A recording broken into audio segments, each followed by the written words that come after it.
வாழ்க வையகம், வாழ்க வையகம், வாழ்க வளமுடன். குரு வாழ்க, குருவே துணை. அருள்நிதி பேராசிரியர் அன்பழகன் திருவண்ணாமலை. அனைத்து அன்புள்ளங்களுக்கும் வாழ்க வளமுடன். குருவின் நினைவில் நின்று குருவினது ஞானக்களஞ்சியம் கவி ஒன்றை நாம் சிந்திக்கலாம். கவி எண் 1568, அகத்தவத்தின் பயன் என்ற தலைப்பிலே குரு தந்திருக்கக்கூடிய கவியை நாம் சிந்திப்போம்.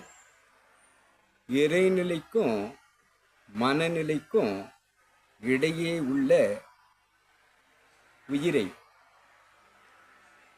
எளிதாக உணர்ந்திடலாம் அகத்தவத்தின் மூலம்.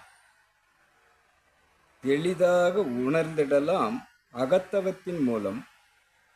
மறை விளக்கும் உண்மைகளை மனதினுள் உணர்வாய். மறை விளக்கும் உண்மைகளை மனதினுள் உணர்வாய். மற்றவர்கள் காட்டுதற்கு வெளியில் ஒன்றும் இல்லை.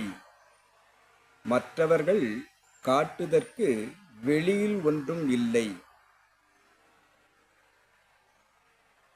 பொறையுடைமை, விழிப்பு நிலை, அஞ்சாமை, தியாகம், புலன் உணர்வு, இன்பத்தின் அளவு முறை வேண்டும்.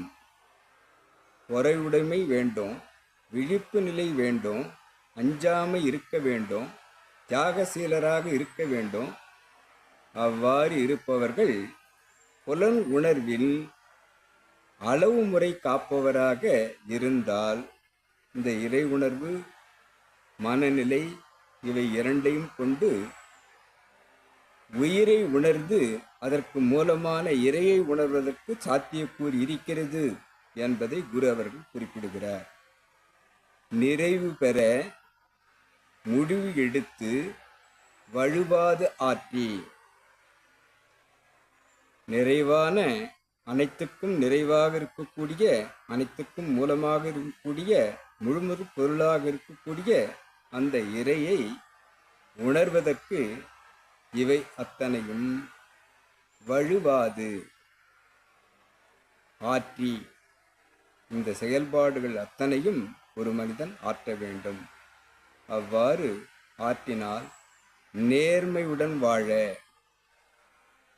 இந்த பூவுலகில் நேர்மையுடன் வாழ்பவர்களாக, அறநிலையில் நின்று வாழ்பவர்களாக அவர்கள் மாறினால் உன்னில் அவன், அவனில் நீ. உன்னில் அவன், நமக்குள்ளே இறையாற்றில் இருப்பதை உணர்வாக பெற முடியும்.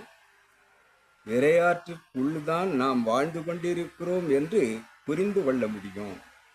ஆக அந்த இறைநிலையை தான் தன்மார்க்க சரித்திரமாக அனைத்துமாகவும் நாமாகவும் ஆகி இருக்கிறோம் என்பதை உணர்வதாக இந்த அகத்தவம் நமக்கு பயனளிக்கும் என்பதை இந்த கவி மூலம் குரு அவர்கள் தெரிவிக்கிறார். இறைநிலையை ஒருவர் உணர வேண்டும் என்று சொன்னால் நம் கையில் கொடுக்கப்பட்டிருக்கக்கூடிய ஒரு முனையான மனதை பற்றி கொள்ள வேண்டும். அந்த மனதை அதற்கு மூலமான உயிரில் ஒடுக்கச் செய்ய வேண்டும், உணரச் செய்ய வேண்டும்.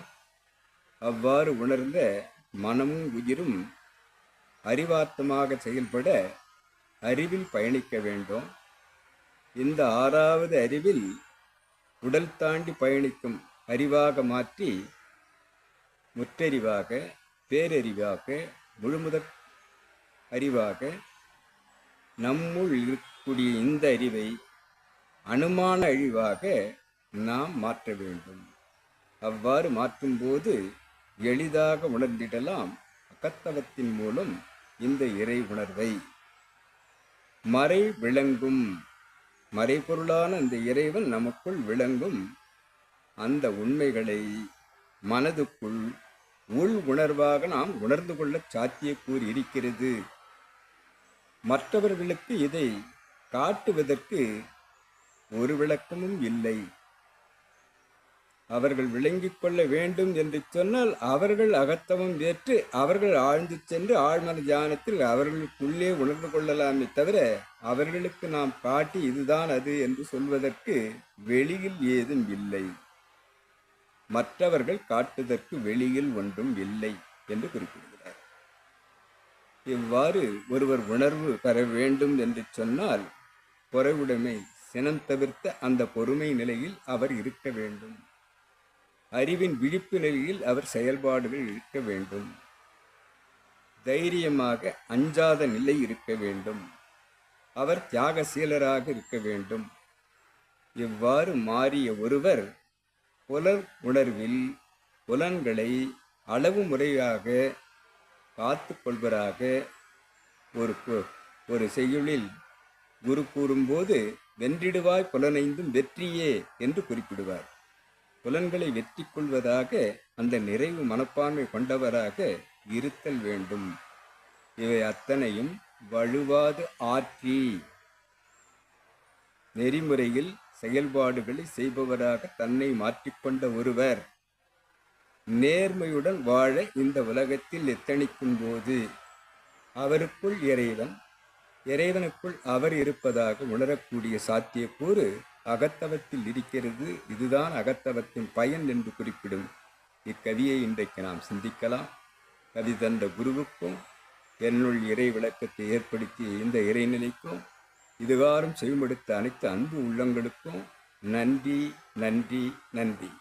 வாழ்க வளமுடன் என வாழ்த்து நிறைவு செய்கிறேன். வாழ்க வளமுடன்.